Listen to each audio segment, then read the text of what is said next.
Today we are going to start new unit of descriptive statistics, that is unit number 3rd. In that we shall discuss our first topic, that is expectation. Now what is expectation? Expectation is nearly equal to mean. मतलब mean हम कह सकते हैं expectation को. तो इसकी definition में हम क्या लिख सकते हैं? Average value of a random phenomena. कोई भी हमारे पास random phenomena हो रहा है, उसकी कोई average निकाल रहे हैं तो उसको बोलेंगे expectation. तो हमने पिछली यूनिट में दो वेरिएबल्स के बारे में डिस्कस किया था, continuous and random. Now for random variable formula of expectation is summation of x of f x into d x. ये हमारे पास रैंडम वेरिएबल के लिए फॉर्मूला है. और for continuous we have integration minus infinity to plus infinity x of f x d x. So these are two formulas for continuous and for random variable for expectation. Now let us discuss some properties related to expectation. Now first property is addition theorem of expectation. Now addition theorem हमारे पास क्या कहती है? Expectation of x plus y is equal to expectation of x plus expectation of y. Here x and y are your random variable. हमारे पास ये है random variable. Now here we will discussing about joint PDF, इसको हम denote करते हैं fxy, xy and marginal PDF, that is fxx and fyy. This we will cover in unit number 2. बस यहाँ पे समझ लीजिए joint PDF है और ये marginal PDF है. Now let us discuss about जो हमने फॉर्मूला किया था कंटिन्यूअस के लिए minus infinity to infinity x of fx dx. अगर हमें स्पेसिफाई करना है कोई रैंडम वेरिएबल x के लिए तो यहाँ पे डिनोमिनेटर में यहाँ x लिख सकते हैं. तो हम यहाँ पे स्पेसिफाई करें x और y के लिए तो हम f of x लिखेंगे. Now these are two random variables. Now expectation of x for a continuous random variable will be minus infinity to infinity x of fx into dx, and expectation of y is equal to minus infinity to infinity y f of y into dy. Now expectation of x plus y, that is equal to minus infinity to infinity x plus y. देखिए अगर x था तो हमारे पास function था x में, अगर y है तो फंक्शन है y के अंदर, तो x y है तो फंक्शन होएगा हमारे पास x plus y के अंदर. अगर यहाँ पे सिंपल x है तो यहाँ सिंपल dx है, y था तो सिंपल dy है, और यहाँ पे x plus y है तो यहाँ पे आ जाएगा dx dy. अब हम इसको प्लस के साथ सेपरेट कर देते हैं तो आ जाएगा minus infinity to infinity x of f x capital x capital y x y d x plus into d y भी आएगा यहाँ plus minus infinity to infinity y of f of x plus y x y d x d y. Now अब इसको हम further solve करेंगे. Now further हम इसको यहाँ लिख सकते हैं minus infinity to infinity x को बाहर लिख लेते हैं f of x plus y x y d x और डी वाई को भी हम क्या लिख लेते हैं बाहर लिख लेते हैं plus minus infinity to infinity y बाहर लिख लेते हैं यहाँ पे f of x plus y x y d y into d x. अब ये जो जॉइंट पीडीएफ है ये हमारे पास सिंगल मार्जिनल पीडीएफ के इक्वल होता है, जो हम यूनिट 2 में डिस्कस करेंगे. तो इसको हम लिख सकते हैं f of x x dy, क्योंकि देखिए यहाँ dx के रिस्पेक्ट में है तो ये मार्जिनल पीडीएफ बन जाएगा x का, अगर ये y के रिस्पेक्ट में है तो मार्जिनल पीडीएफ बन जाएगा y का. प्लस यहाँ पे है minus infinity to infinity minus infinity to infinity और यहाँ पे आ जाएगा y और इसको हम लिख सकते हैं f of y into y d y और माइनस इन्फिनिटी टू इन्फिनिटी. अब ये हमारे पास क्या होती है एक्सपेक्टेशन ऑफ x, और ये देखो यहाँ पे लिखा हुआ है एक्सपेक्टेशन ऑफ x होती है एक्सपेक्टेशन ऑफ y. तो हमने बेसिकली क्या प्रूफ कर दिया कि expectation of x plus y हमारे पास एक्सपेक्टेशन ऑफ x और एक्सपेक्टेशन ऑफ y की इक्वल आ गई. बट वह तो हमने क्या किया, पहले हमने एक्सपेक्टेशन ऑफ x लिखी क्या होती है, फिर एक्सपेक्टेशन ऑफ y लिखा, फिर हमने x प्लस वाई का एक्सपेक्टेशन लिखा, फिर हमने उसको सेपरेट कर दिया प्लस की साइन के साथ, फिर मैंने इसको एक बार ब्रैकेट में रखा और बाकी सबको सेपरेट किया बार बार. तो यहाँ पे जो है इसकी वैल्यू आ जाएगी एफ एक्स एक्स और सिमिलर पीडीएफ है जॉइंट पीडीएफ मार्जिनल पीडीएफ के बराबर होता है, तो ये expectation of x plus expectation of y के इक्वल आ जाएगा। तो हम इस रिजल्ट को जनरलाइज कर सकते हैं for n events, so we can generalise it for n events that is expectation of x1 x2 x3 up to xn, वो हमारे पास क्या आएगा expectation of x1 plus expectation of x2 up to expectation of xn, so we can add a summation I running from 1 to n expectation of xi। तो further हम let कर लेते हैं, इसको हमें प्रूफ करना है तो we will prove it by mathematical induction। now let it be true for, पहले इसको यहाँ लिख देते हैं expectation of summation of I running from 1 to n x true for r, so expectation of summation I running from 1 to r xi is equal to sigma I running from 1 to r expectation of xi। now we will prove for r plus 1। now expectation of summation I running from 1 to r plus 1 xi, इसको हम लिख सकते हैं summation separate करते हैं i from 1 to r x i plus x of r plus 1। अब plus का निशान है, एक्सपेक्टेशन जो है अगर प्लस होता है बीच में तो एक्सपेक्टेशन इस पे लगा होता है, इस पे लगा होती है, हमने अभी किया था टू इवेंट्स के लिए। This is expectation of summation i running from 1 to r x i plus expectation of x of r plus 1। ना इस बात को हम ऐसे देख सकते हैं क्योंकि अभी हमने देखा था that is summation i running from 1 to r expectation of x i plus expectation of x of r plus 1, तो इसको हम कंबाइन करके लिख सकते हैं कि i running from 1 to r plus 1 expectation of x i. तो by mathematical induction this is true for n also. Property number 2 that is multiplication theorem of expectation. Addition theorem multiplication theorem exact आपके दे रखे syllabus में, तो direct question इससे आ सकता है। If x and y are two independent random variable, the expectation of x into y किसके equal होगा? expectation of x into expectation of y। अब इसका प्रूफ देखते हैं। Now expectation of x y is equal to minus infinity to infinity x y f x y into dx dy। दो variables है तो हम यहाँ पे डबल समेशन लगा देते हैं। अब हम क्या करते हैं सेपरेट आउट कर देते हैं minus infinity to infinity x. अच्छा यहाँ पे इंडिपेंडेंट दे रखे हैं तो ये जो पार्ट है ना पहले इस पे लिख लेते हैं यहाँ पे एक्स वाई इंडिपेंडेंट रहेगा तो f of x and f of y y d x d y. देखिए इंडिपेंडेंट इवेंट्स में हमने पढ़ा था कि अगर probability of A independent B intersection B क्या होता है probability of A into probability of B.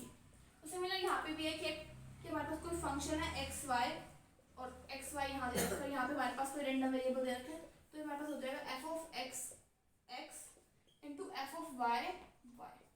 Same यहाँ पे तो देखते हैं इसको दोबारा अब सेपरेट करते हैं। यहाँ पे minus infinity to infinity x of f x into d x minus infinity to infinity f of y d y into y. अब ये जो पॉइंट है हमारे पास ये आ गया एक्सपेक्टेशन ऑफ एक्स और ये आ गया एक्सपेक्टेशन ऑफ वाई, तो उसको मैं लिख सकती हूँ expectation of x into expectation of y. Further we could generalise this result for any events that is expectation of x1 up to xn is equal to expectation of x1 into expectation of x2 up to expectation of xn।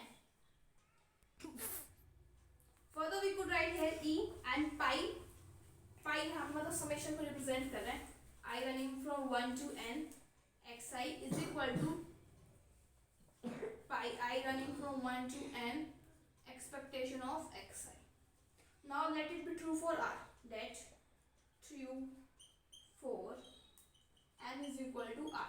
So expectation of summation i running from 1 to r x i is equal to summation I running from 1 to r expectation of xi।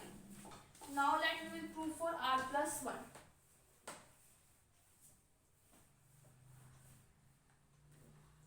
Now expectation from I running to 1 plus r plus 1 xi, so we can open up it and that is pi I running from 1 to r expect xi into x of r plus 1.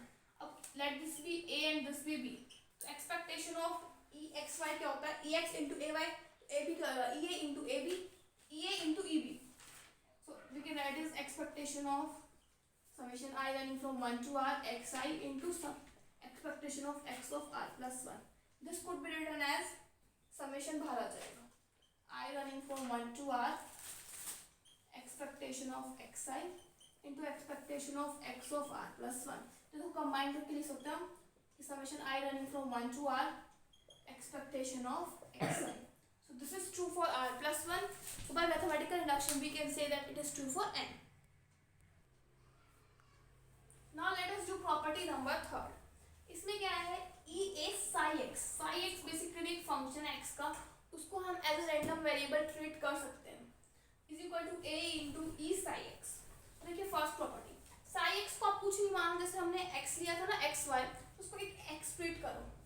तो देखिए e of a psi x is equal to minus infinity to infinity a psi x into f of x d x. अब यहाँ पे मैंने f of x d x क्यों लिखा? क्योंकि इसको एक रैंडम वेरिएबल मानो. रैंडम वेरिएबल का फंक्शन एफ होएगा, that it means random variable. तो कंफ्यूज नहीं होना कि यहाँ पे साई एक्स आना चाहिए था. That's not, you will write here F x d x. अब ए को बाहर निकालो.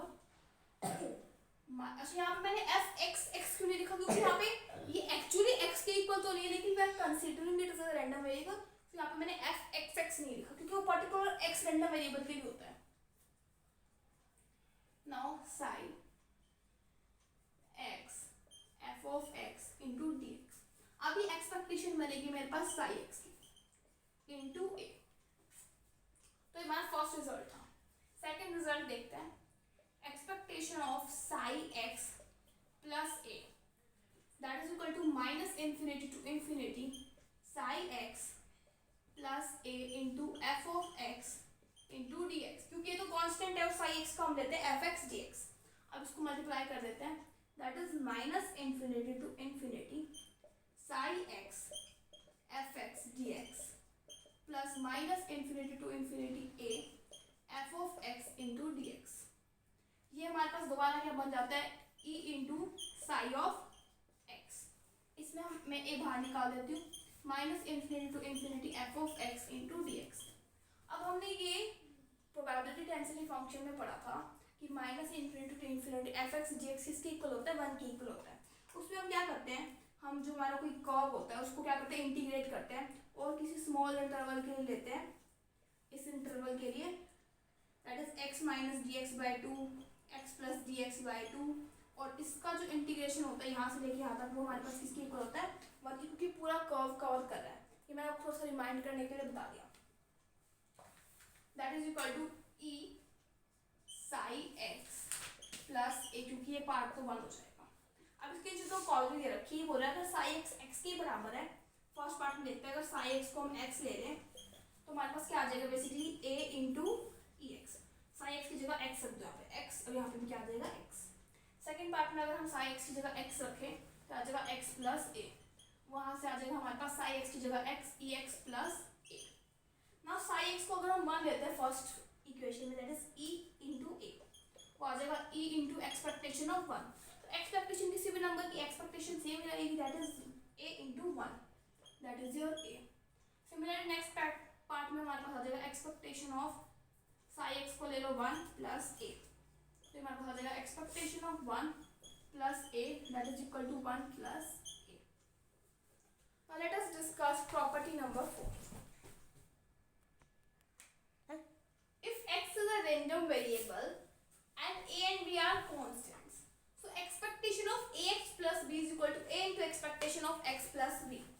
Now here अब अगर हम इसको कैलकुलेट करें, plus b is equal to minus infinity to infinity ax plus b into f of x into dx. यहाँ पे स्पेशली x भी लिख सकते हो यहाँ पे, क्योंकि हमें x रैंडम वेरिएबल दे रखा है. तो सेपरेट कर लेते हैं minus infinity to infinity a into x f of x x dx plus minus infinity to infinity b f of x into x dx. दोबारा 1.1 हो जाएगा, क्योंकि अभी मैंने आपको बताया कि हमने पीडीएफ डेंसिटी फंक्शन में प्रोबेबिलिटी डेंसिटी फंक्शन में डिस्कस किया था. इसमें क्या करते हैं, हम a को बाहर निकाल देते हैं, minus infinity to infinity, this can be written as expectation of x, directly देती हूँ, प्लस भी आ जाएगा हमारे पास। अब इसकी जो कॉलम दे रखी है फर्स्ट पॉइंट है, ये अगर b 0 जाता है तो एक्सपेक्टेशन ऑफ ax हमारे पास किसकी इक्वल हो जाएगी, e into expectation of x। अगर a 1 है दैट इज ex और b जो है माइनस x है, तो ये वैल्यू क्या आएगी 0, क्योंकि देखिए ये हमारे पास क्या है बेसिकली x माइनस एक्स पर डेविएशंस का सम हमेशा 0 ही होता है। या फिर आप ये भी समझ सकते हैं कि देखिए एक्सपेक्टेशन अगर x पर हम माइनस भी क्या कर रहे हैं, मीन कर रहे हैं, इसको हम ऐसे लिख सकते हैं expectation of x minus expectation of x bar. Expectation mean का तो मीन ही रहेगा ना, and this is mean, so x minus x bar is 0। अब कुछ इंपॉर्टेंट टर्म्स जिसमें बच्चे कंफ्यूज होते हैं, क्या कि एक्सपेक्टेशन ऑफ 1/x, इसका ये मीनिंग नहीं है कि एक्सपेक्टेशन यहाँ लग जाएगी जैसे यहाँ पे लग रही है। एक्सपेक्टेशन ऑफ x की पावर 1/2, इसका ये मीनिंग नहीं है कि एक्सपेक्टेशन x पे लग जाएगी और 1/2 बाहर आ जाएगा, ये पॉसिबल नहीं है। Expectation of log x, log बाहर आ जाएगा और एक्सपेक्टेशन इस पे लग जाएगी, ऐसा पॉसिबल नहीं है। और यहाँ पे एक्सपेक्टेशन ऑफ x का square that is equal to expectation of x और उसका स्क्वायर, तो ये सभी टर्म्स जो है वो पॉसिबल नहीं है, क्योंकि जो है जो अंदर वाला जो फंक्शन है ना हमारा, अगर ये लीनियर है तो ही हमारी एक्सपेक्टेशन जो है वो डिवाइड हो जाएगी, अदरवाइज अगर कुछ और फंक्शन है तो वो डिवाइड नहीं होगी। जैसे इसका एक एग्जांपल लेते हैं, हम यहाँ पे हम x की रैंडम वैल्यू ले लेते हैं -1 1, उनकी प्रोबेबिलिटीज ले लेते हैं 1/2 1/2। एक्सपेक्टेशन ऑफ x क्या आएगा हमारे पास -1/2, 1/2 इंटू -1 प्लस 1 इंटू 1/2, तो ये आ रहा है 0। एक्सपेक्टेशन ऑफ x स्क्वायर करते हैं, दैट इज 1 प्लस 1, इनका स्क्वायर कर दिया into 1/2 into 1/2, that is equal to 1। अब एक्सपेक्टेशन का स्क्वायर, इसकी वैल्यू आ रही है 1 और इसकी वैल्यू क्या आ रही है 0, तो 0 का स्क्वायर दैट इज 0। क्या 1 और 0 आपस में बराबर है? नहीं, तो इसका मतलब ये एक्सपेक्टेशन तभी होल्ड करेगी जब इनके अंदर के जो फंक्शंस हैं वो लीनियर है। अगर कोई और फंक्शन जैसे लोगैरिथम हो गया कुछ भी होगा तो ये एक्सपेक्टेशन की वैल्यू डिवाइड नहीं होगी, होल्ड नहीं करेगा। Expectation of linear combination of random variable, if x1 to xn be some random variable and if a1 to an be some constants, then expectation of summation I running from 1 to n ai xi is equal to summation I running from 1 to n ai constant बाहर आ जाएगा into exi। इसका proof आप खुद कर सकते हैं। जैसे हमने एक्सपेक्टेशन ऑफ ax किया था तो उसमें क्या आया था, a बाहर आ गया था और एक्सपेक्टेशन ऑफ x लग गया था, सिमिलर उसका प्रूफ है ट्राई बाय योरसेल्फ। 6 क्या है, if x is greater than 0 तो एक्सपेक्टेशन भी हमारे पास क्या होती है, ग्रेटर देन 0। एक्सपेक्टेशन होती है -∞ टू इन्फिनिटी, प्रोबेबिलिटी लिख सकते हैं of some random variable into x। अब हम डिफाइन करते हैं 0 to infinity, x into probability of x dx। अब x ग्रेटर देन 0 है और प्रोबेबिलिटी ऑलवेज ग्रेटर देन 0 होती है, तो ये प्रॉपर जो पूरी थिंग है वो ग्रेटर देन इक्वल टू 0 बन जाएगी। सेवंथ प्रॉपर्टी क्या कहती है, x and y are two random variables so that y is less than x, so expectation of y is also less than expectation of x। अब हमें दे रखा है कि y is less than x, so we can write as y minus x is less than equal to 0। इसको इस side लिया है, taking expectation both side, so from here we can write expectation of y is less than equal to expectation of x। This is a property number 7। Next property है mode of expectation is less than equal to expectation into mode of x। तो हमें पता है कि x जो है वो mode से लेस होता है, चाहे -x हो वो भी मोड से लेस होएगा, तो यहाँ पे एक्सपेक्टेशन लगा दो दोनों साइड, तो expectation of x is less than equal to expectation of mod x। Similarly यहाँ पे expectation of -x is less than equal to expectation of mod of x। तो इन दोनों को कंबाइन करके हम क्या लिख सकते हैं कि mod of expectation of x is less than equal to expectation of x, क्योंकि दोनों मोड की तो प्रॉपर्टी होती है, या ये वाली सॉरी -x और +x। Next that is the last property, अगर x और y हमारे पास टू इंडिपेंडेंट वेरिएबल है तो expectation of hx ky separate हो जाएंगे। तो सेम वही करना, अगर इंडिपेंडेंट है तो f of xy dx dy किसके इक्वल होता है, f of x into f of y into dx dy। तो फिर हम इसको दोबारा लगाते हैं -∞ टू इन्फिनिटी, दोबारा लगा दो -∞ to infinity, h of x k of y capital है यहाँ पे इंटू f ऑफ, डायरेक्ट मैं लिख दूँ क्योंकि यहाँ पे लिखा जाएगा और फिर इसको तोड़ के मुझे लिखना पड़ेगा, into f of y dx dy।